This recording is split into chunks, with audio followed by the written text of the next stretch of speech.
साथ खास मेहमान जुड़ रहे हैं हमारे पैनलिस्ट में। राजेश सिंह जी हैं, नेता बीजेपी, चंद्रेश सिंह जी हैं, नेता कांग्रेस, महेश आरा जी, प्रवक्ता सपा, और निरंजन पोद्दार राजनीतिक विश्लेषक के तौर पर जुड़े। आप सभी का बहुत अभिनंदन है, स्वागत आप सभी का। निरंजन जी के पास। निरंजन जी, ठीक है कि नीतीश कुमार की सरकार में जातिगत जनगणना कराया गया और कभी कभी 200 के आसपास जातियों की बात सामने आई और उससे तमाम चीजें सामने आ गई कि भाई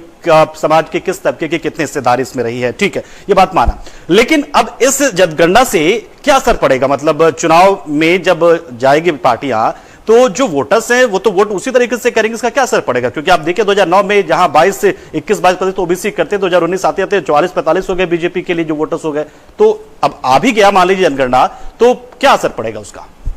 इसके वोटर्स क्या कट जाएंगे बीजेपी के? हाँ, देखिए पंकज जी, मैं आपको ये कह रहा था कि राजनीति के अंदर 6 मात का खेल चलता है और जिस तरीके से भारतीय जनता पार्टी ने पिछले 9-10 वर्षों के अंदर राजनीति का डिस्कोर्स बदला है, तो कहीं ना कहीं विपक्ष उस डिस्कोर्स की काट निकालने पे लगा हुआ है। तो कभी कुछ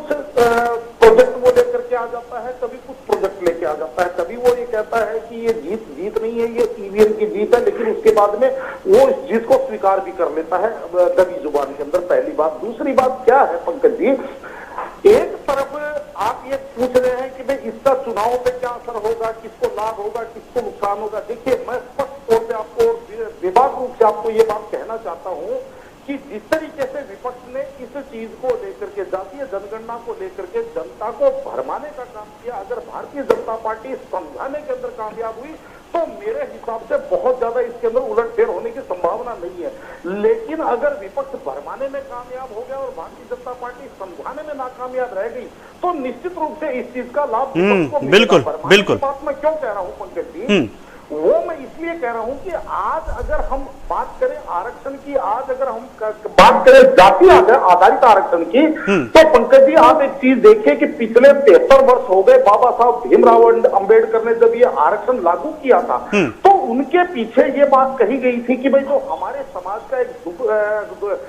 जिसको कहते हैं दबा कुचला वर्ग है, बिल्कुल कहें कि जो अंतिम पायदान पे जो शोषित वंचित, बिल्कुल उसको कहीं ना कहीं ऊपर लाने के लिए एक सपोर्ट या एक उसको कुछ विशेष प्रावधान करना जरूरी है, निश्चित रूप से होना चाहिए था। लेकिन हुआ क्या, मुझे एक बात बताइए पंकज जी, 73 वर्षों के शासनकाल के बाद में, जिसके अंदर तमाम राजनीतिक पार्टियों का शासनकाल रहा, लेकिन उसके बावजूद अगर 80 करोड़ लोगों को 5 किलो अनाज फ्री देना पड़े तो आप ये मान के चलिए कि उनका कितना उद्धार हुआ, सहज ही अनुमान लगाया जा सकता है। और इसके अंदर भी आप एक चीज और देखेंगे, जिन लोगों ने आरक्षण का लाभ लिया है पंकज जी, वहां पे भी एक वर्ग के अंदर और वर्ग हो गया है। आप ये देखिए, मैं आपको सैकड़ों परिवार ऐसे बता सकता हूं जिनके दादाजी के 5 बेटे थे और 5 बेटे के अंदर एक बेटे को आरक्षण का लाभ मिल करके और वो उच्च स्तर के ऊपर चला गया, लेकिन 4 बेटे आज भी गांव में वही बढ़ई मोची खाती नाई अपना जो परंपरागत काम है उस काम के अंदर वो अपने लगे हुए हैं, क्योंकि उनके बच्चों को वास्तव में पढ़ने का अवसर ही नहीं मिला। उनके पास इतनी उनके पास सामर्थ्य ही नहीं है कि वो अपने बच्चों को उस लायक बना पाए। तो मेरा ये मानना है, और ये दूसरी तरफ जिस भाई को उसके अंदर लाभ मिला था, 5 में से एक भाई को लाभ मिला था, उसकी 3 पीढ़ियां लगातार उसका लाभ उठा रही है और वो मान के चलिए आज एक संपन्न परिवार के रूप में दिखाई देता है। तो मेरा ये मानना है कि इसके अंदर भी कम से कम ये चीज सोचनी चाहिए कि जिस व्यक्ति को एक बार अगर आरक्षण का लाभ मिलता है और अगर वो उस संपन्नता की सीढ़ी को, दहलीज को पार कर लेता है, तो उसके बाद में वो लाभ वंचित के लिए होना चाहिए। लेकिन जब भी क्रीमी लेयर की बात होती है, यहाँ पे आकर के वही विपक्ष हिट विकेट होने की स्थिति में हो जाता है। तो मेरा ये मानना है कि ये जो जिस तरीके से जाति आधारित राजेश सर आपका अभी जी पंकज जी, मैं कह रहा था जाति आधारित जनगणना हुई है, बहुत अच्छी बात है, लेकिन इसके अंदर बिहार सरकार को अब एक जनगणना और करवानी चाहिए कि उन्हीं पिछड़े, दलित, वंचित जो वर्ग है उनके अंदर कितने लोग संपन्न हैं और कितने लोग निर्धन हैं। बिल्कुल सच्चाई यही है कि ठीक है कि निरंजन सर के पास चलते। निरंजन सर, देखिए ये आंकड़े आ गए और सच्चाई चली आ गई, जो सामने थी वो आ गई। हालांकि इससे पहले जिस तरीके से वो 46 लाख जातियां थी पूरे देश में जब सेंसस हुआ था, तो वो थोड़ा सा अजीब गरीब लगता कि पता नहीं अब इस बार कैसा होगा। हालांकि बिहार एक छोटा राज्य है तो हो सकता संभव है कि सब कुछ अच्छे तरीके से हुआ होगा, तो इसमें जो आंकड़े हैं वो ओबीसी के बढ़ गए हैं, मतलब जो 52% मानकर चला जा रहा था अब तक वो करीब 63% हो गया है। तो अब इसमें अब क्या क्या इसके जरिए का मतलब कोई प्रावधान कुछ करेगी बिहार सरकार, कर पाएगी? क्योंकि फिर आरक्षण के हिसाब किताब तो गड़बड़ा जाएंगे, या फिर एक पॉलिटिकल इशू बनाकर, एक पॉलिटिकल एजेंडा बनाकर ही सिर्फ ये जातिगत जनगणना रहना जाए? निश्चित रूप से पंकज जी, ये जो जातिगत जनगणना है ये केवल और केवल एक राजनीतिक मुद्दा है। और निश्चित रूप से जैसे मैं भी आपको कह रहा था, देखिए अगर वास्तव में एक जिसको कहते हैं समाज समता मूलक समाज का अगर आपको निर्माण करना है तो उसके अंदर आपको एक चीज और एक चीज की गणना निश्चित रूप से करवानी पड़ेगी, और वो है कि हर समाज के अंदर सशक्त और आसक्त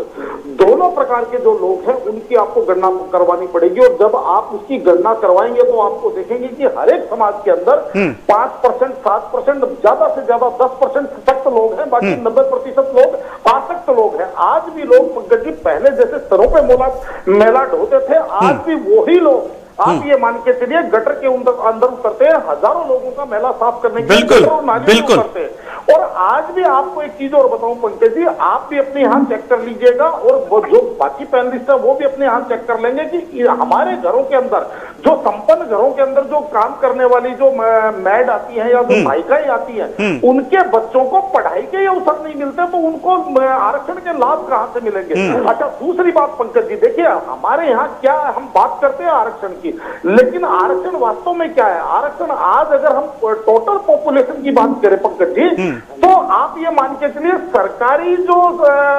नौकरियां हैं वो पूरे देश के अंदर ज्यादा से ज्यादा सरकारी नौकरी और जो सार्वजनिक उपक्रम की नौकरियां हैं जहां पे आरक्षण एप्लीकेबल है,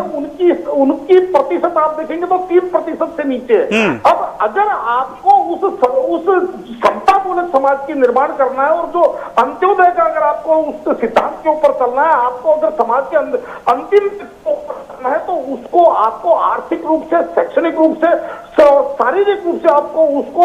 सशक्त बनाना पड़ेगा। और सशक्त के लिए आपको उसके ईमानदारी से प्रयास करने पड़ेंगे, केवल राजनीतिक पैंतरेबाजी से वो चीजें नहीं होती। और इसका उदाहरण आपको एक चीज और मैं बताना चाहता हूँ, यही नीतीश कुमार जी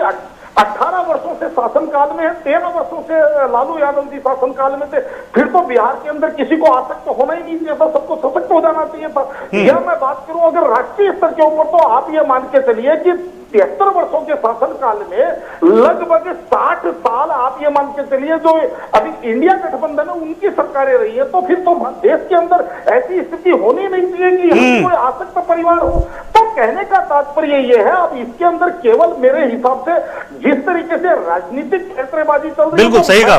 मैं तो इसके अंदर ये आपको बताना चाहता हूं कि भारतीय जनता पार्टी इसके अंदर, जैसे मैंने पूर्व में कहा कि जो लोग लाभान्वित होकर के पीढ़ी दर पीढ़ी उसका लाभ उठा रहे, और दूसरी तरफ पीढ़ी दर पीढ़ी लोग जो रसातल में जा रहे हैं, उन लोगों का ध्यान रखते हैं। ठीक है निरंजन सर, देखिए पंकज जी, निश्चित रूप से आपने बहुत अच्छा सवाल किया है, और मैं आपको एक चीज बता रहा हूं कि भाई देखिए, प्रमाणित रूप से हम ये नहीं कह सकते, लेकिन जिस तरीके से बिहार में अभी जो जातिगत जनगणना की जो आज सर्वे की जो रिपोर्ट जारी की गई है, इसके अंदर अभी इसकी अध्ययन करने के बाद में इसके अंदर आपको बहुत त्रुटियां मिलेंगी। इसके अंदर आपको ये दिखेगा कि ये कहीं ना कहीं किसी कमरे में बैठ करके बनाई गई एक कंप्यूटर के ऊपर एक चीट से ज्यादा कुछ नहीं है। मैं इसलिए ये बात बिल्कुल, क्योंकि ये सवाल सोशल मीडिया पे भी चल रहे हैं कि भाई हमारे घर तो कोई पहुंचा नहीं था। जी बिल्कुल, जितने समय में 13 करोड़ लोगों का इन्होंने एक तरीके से समझ लीजिए सेंसस कर दिया, ये मेरे हिसाब से तो किसी कोई अलादीन का जो चिराग होता है उसके जिन के लिए संभव है। लेकिन यहाँ पे मैं दूसरी बात कहना चाहता हूँ पंकज जी, निश्चित रूप से आपको मैं एक चीज बताऊं, अगर मैं आपके चैनल पे कहूं कि एक समय था जब सिंगापुर आप ये मान के चलिए अपनी अस्तित्व के लिए लड़ रहा था आजादी के बाद में 70 के दशक के अंदर, वहां पे एक नेता आए ली कुआन, जिनको नए सिंगापुर का निर्माता माना जाता है, और उन्होंने जब अपने सिंगापुर के अंदर कड़े और बड़े फैसले लिए, तो वहां पे भी इसी तरीके से राजनीतिक पैंतरेबाजी और इसी तरीके से टांग खिंचाई वाली राजनीति वहां रही। लेकिन अंतोगत वहां की जनता ने इस चीज का उनका साथ दिया। तो मेरा यह मानना है कि अब भारत के अंदर ये देखने वाली है कि अब ये जनता की भी परीक्षा है और भारतीय जनता पार्टी की भी परीक्षा है कि वो इन चीजों से कितना भ्रमित होती है या कितना सहमित रहती है। ये 2024 के परिणाम आपको बताएंगे। तो मतलब क्या एआई से ये एनालाइज कर लिया गया, आपको ऐसा लग रहा है निरंजन सर? जी, आर्टिफिशियल इंटेलिजेंस एआई का इस्तेमाल कर लिया क्या सेंसस कराने में? इतना जल्दी आप करेंगे, इतना जल्दी आपको भरोसा नहीं हो रहा है? देखिए पंकज जी, आपका राष्ट्रीय समाचार चैनल है और बिना किसी प्रमाणिकता के मैं कोई भी दावा करूं ये मेरे हिसाब से उचित नहीं है। लेकिन मेरे को संदेह की जो बात है वो मैंने आपके सामने नहीं, मैंने भी चुटकी ली है, मैं भी ऐसा नहीं कर रहा कि आप बस वैसी कीजिए। चलिए, आप सभी लोगों का बहुत बहुत शुक्रिया। राजेश जी आपका शुक्रिया, चंद्रेश जी शुक्रिया, महेश जी शुक्रिया और निरंजन सर आपका बहुत शुक्रिया। तो वक्त की थोड़ी कमी है लेकिन